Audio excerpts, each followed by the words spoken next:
উদ্দীপন কর্তৃক আয়োজিত MJSKSNM junior high school কর্তৃক উদ্যোক্তা হিসেবে আমাদের আনোয়ারুল আজিম সবুজ ভাই কর্তৃক আয়োজনে থেকে আজকের অনুষ্ঠানের সভাপতি রেজাকুল হায়দার খোকন কাকা এবং উপস্থিত মঞ্চে সিনিয়র সবাই এবং আমার ছাত্রছাত্রী শিক্ষার্থী ভাই বোনেরা সকলের প্রতি রইল আমার সালাম। আসসালামু আলাইকুম। আমি প্রথম ধন্যবাদ জানাই উদ্দীপনকে যে তারা এই সময়ে এসে আমাদের এই চরের একটা দুর্যোগপূর্ণ এলাকায় এসে রিমোট এরিয়ায় এসে তারা এই ধরনের একটা আয়োজন করার চেষ্টা করছেন। এই কারণে সাথে সাথে ধন্যবাদ জানাই যে বন্ধের দিনে আজকে আমাদের এই শিক্ষার্থীদের উপস্থিতি পেয়ে, কারণ শিক্ষার্থীরা যদি উপস্থিত না থাকতো এর থেকে বড় আয়োজন করলেও কিন্তু আয়োজন সম্পূর্ণ হইতো না। তো তোমাদেরকে ধন্যবাদ জানাই এবং সামনে কখনো যদি এই ধরনের আয়োজন হয় তোমরা চেষ্টা করবা যাতে কি সবাই উপস্থিত থাকার, কারণ সবাই যখন উপস্থিত থাকে যারা উদ্যোগ নেয় তাদেরও মন ভালো থাকে এবং যারা প্রতিযোগী থাকে তাদেরও কি প্রতিযোগিতা দিতে ভালো লাগে। তো তোমাদের সাথে বেশি কিছু বলার নাই, তোমরা তো আমার চিনোই আর কি, তোমাদের সুখে দুঃখে আমি আছি, যে কোনো কিছুতেই আছি।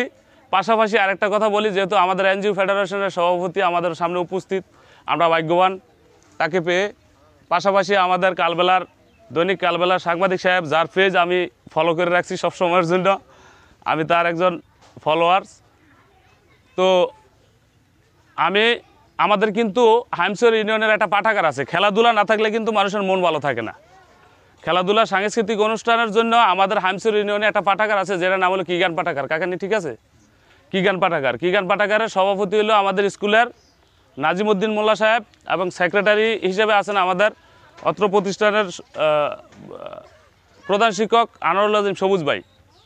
তো আমাদের এই পাঠাগারটা আমরা আবারও পুনরায় সচল করব। তোমরা সবাই পাঠাগারের আওতায় থেকে খেলাধুলা এবং সাংস্কৃতিক অনুষ্ঠানের সব কিছুই বহন করব পাঠাগার, তোমরা সব কিছু করতে পারবা। কারণ প্রত্যেক বছর পাঠাগার থেকে 13,500 টাকার বই আসে, প্লাস 13,500 টাকা নগদ আসে পোলাপাইনের খেলাধুলার সামগ্রী কেনার জন্য।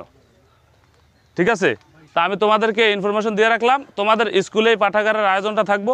তোমরা পাঠাগার থেকে যে কোনো গল্পের বই, নাটকের বই, যে কোনো কিছু তোমরা ওখান থেকে পড়তে পারবা, প্লাস তোমরা খেলাধুলার সকল সামগ্রীগুলো পাঠাগার থেকেই পাইবা। তো আজকের মতো সবাইকে ধন্যবাদ জানিয়ে, ঈদ পরবর্তী শুভেচ্ছা জানিয়ে, সবাইকে ঈদ মোবারক জানিয়ে আজকের মতো আমার আলোচনা এখানেই সমাপ্ত করলাম। আসসালামু আলাইকুম।